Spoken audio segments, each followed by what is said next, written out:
Yo, what is good, everyone? Your boy Deke back again with another vid. No words for yesterday's game. No words. Absolutely speechless.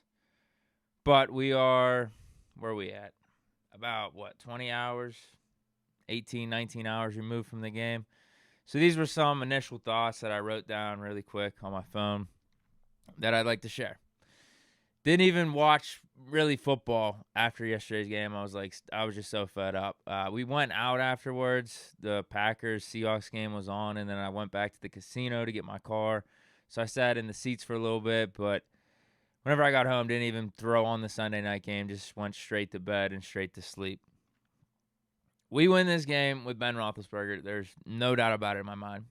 This was yet another perfect example of his value to the team, to the organization. If 2019 wasn't good enough for you, I guess this was a little bit of a refresher.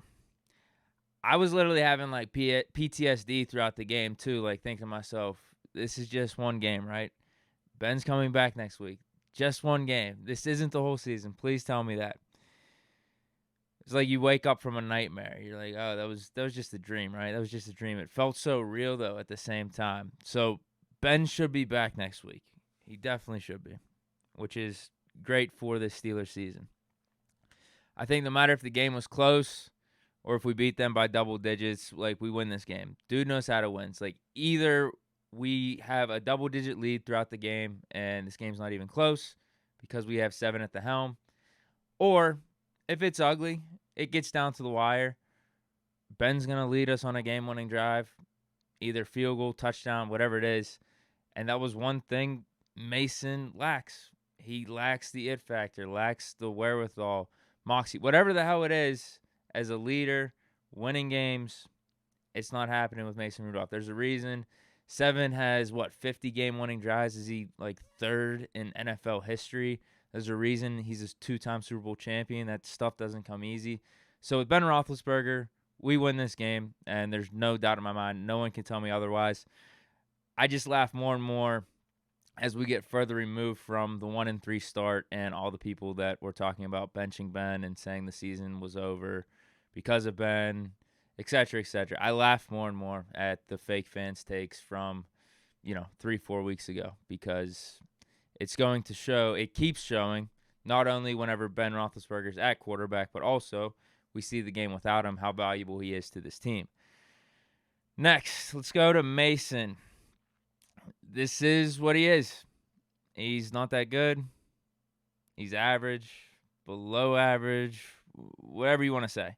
And I don't think people really got my Mason vid whenever he threw that first touchdown. It was a spoof of my video whenever I said, they say Ben's back. He's been here. He's been here.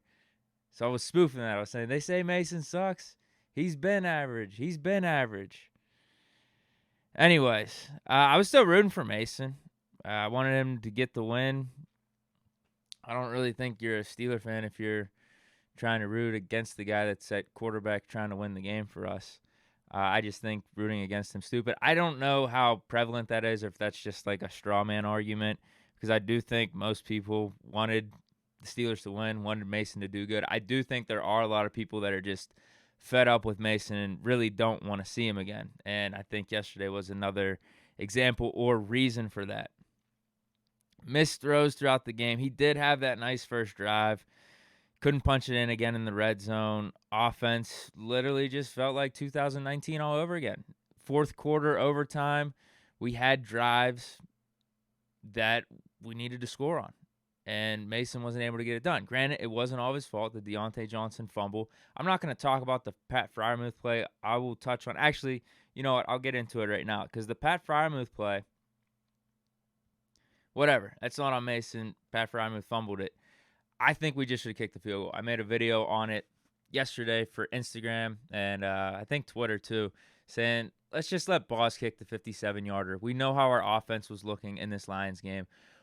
What better could have they done with those 15 seconds, considering we had no timeouts? You got to snap the ball. You got to get a clean snap off. That's number one. We have taken that for granted too, I guess.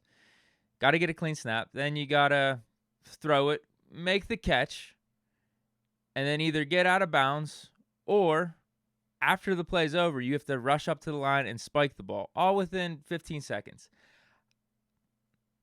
That probably wasn't going to go right. I mean, the chances are that probably wasn't going to go the direction that we wanted it to go, considering how the offense was looking.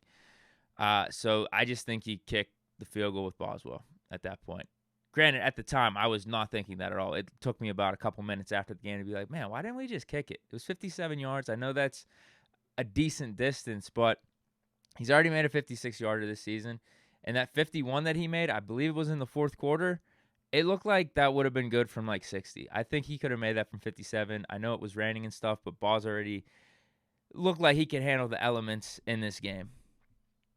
Let me see if I got anything else here. Defense. Defense played awful. The rushing yards that we gave up was, I mean, it's atrocious. We held Jared Goff. Goff, I mean, he did nothing against us. He looked inept out there. So you got to give the defense credit for that. But as I say they were awful, I also will say they were great. It was this weird Jekyll and Hyde effect with the defense yesterday because they made huge stops down the stretch. And you also have to consider the injuries of TJ Watt being out and Joe Hayden being out. Like, I have to credit the defense down the stretch because the offense kept putting them in awful situations. And also the refs. There were some just absolutely atrocious calls by the ref. So everyone was saying that the refs were on our side in the Bears game last week, whatever, because we've seen countless times throughout the season the refs screwing us over. So I'm not going to be feeling bad about the Bears game at all. And I said this on the podcast a couple of days removed. That Marsh penalty was taunting. In today's NFL, that is taunting. I don't agree with the rule, but he clearly went over to the Steelers sideline, looked down the bench, and was trying to make his presence known after the play was completely over. Our punt team was rushing out on the field. And, the initial celebration was fine. Him doing the ninja kick and then celebrating with teammates, whatever. But then he clearly made an extra effort to stare down the sidelines. That was taunting. I don't agree with it. I still think the rule's soft, but that's what's happening in today's NFL. They've called taunting for much less up to this point. We'll put it that way. I'll just leave it at that. TJ Watt injured. That sucks. Looking like he's going to be out next week. Joe Hayden, they're saying it's not serious. Hopefully he's back. We also had Kevin Dotson get hurt. So I saw Hassenauer out there. Trey Turner was hurt. Basically, our two best offensive linemen were hurt. It was a shitty game. So that's about all I got to say for right now. We got the podcast at 3. I just wanted to get some things off my chest. This is like some therapy right now. Come away with the tie. It sucks. But you know what? It's better than a loss, obviously, to be 5-3-1 versus 5-4. Who knows how this might help us for the playoff stretch. We still in our control. We still control our destiny. If we beat the Ravens 2 times and we go on a little bit of a run here to end the season, we're going to be fine in that regard. I think the Lions, how do I put this? The Steelers gave the Lions a ton of opportunities to win this game. So to come away from the tie, in one sense, feels like a win, but at the same time, we had our own opportunities. Deontay's fumble absolutely killed us. The Freiermuth fumble, I don't think really killed us because I don't even know how many yards he gained on that play. Does that turn the 57-yarder into like a 55-yarder? That's why I would have just rather kicked it from 57 to begin with. But yeah, we'll get into more of this during the podcast. Tune in, 3 o'clock, live, Arthur Mote's YouTube channel. So hope you guys enjoyed the vid. Let me know what you guys thought of the game and maybe even some stuff going forward down in the comments. Stay chilling. Peace.